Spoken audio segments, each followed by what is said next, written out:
Артта қалды. Эми алдыбызда Кудай кааласа алжылыктын негизги аткара турган амалдары келип калды. Кудайым буюрса кыжалат болбоңуз. Мына биздин Алмаз байкебиздин жетекчилигинде сизди ошо скорый менен алып барып, ыйык жерлерди зыярат кылып, ибадаттарды аткара бересиз. Эң негизгиси Кудай кааласа жакшы болуп кетиңиз. Алла таалам шифа берсин. İnşallah. Allah sizlerden Allah talam razı olsun. Şimdi meni joktop kelgeningizge özüm Kırgız elim, Kırgız yurtum, Kırgız ballarım. Amin. Allah'a çeksiz şükürler olsun. Şu bizim memleketimiz önü ölsün. Amin. Şunday sizlerde ballar barlığa çeksiz maktallar çeksiz şükürler olsun. Amin. Daima şunday eldin hizmetine жүрgüle bilbey kılgan günleri keçirilsin. Amin. Kanday kıyınçılık жұмыстар olsa Allah'a kelsin. Oyluğun oy maksatlar, tilekleri Allah talam kabul kılgan olsun.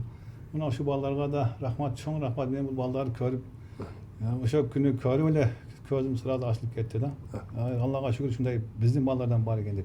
Misal bu bütün el bütün yer degende birinci yolu körüşüm. Je til bilmesen, je düşünmesen daha yaxşı telefon bilen anca misal söyleşip kaldık. Amin. Sizlerge daha Allah talam ziyaretine kabul olsun. Amin. Şu memleketibizge tinchlik, amançlık bersin. Yaxşı mo'min musulmon bo'lgan tushungan biylik nimalarni bersin.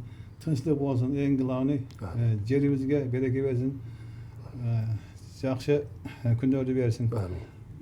Negizgilar dunyo yuzidagi musulmon elimizga tinchlik, amançlık bersin. Alhamdulillah rabbil alamin bi rahmatika ya arhamar rahim. Alloh akbar. Amin. Жараткан Кудайым ушул улуу ибадатыбыз болгон ажылык ибадатына зыяратка келип отурасыз. Ажаба Алла таалам зыяратыңызды кабыл кылсын. İbadatlarınızı kabul kılsın. Kudayım sizge deyin soluk versin. وَنُنَزِّلُ مِنَ الْقُرْآنِ مَا هُوَ شِفَاء وَرَحْمَةٌ قُلْ هُوَ لِلَّذِينَ آمَنُوا هُدًى وَشِفَاء degan şifa ayatlarının hurmatında Kuday talam tez anan içinde sağ salamat ayıgıp Kuday kalasa el jurtka, üy bile bala çaka aman esen jetip alыңыз. Altın başınız aman bolsun. Allah. Ayıgıp ketiniz ama. Densoğlukta olыңыз. Rahmat.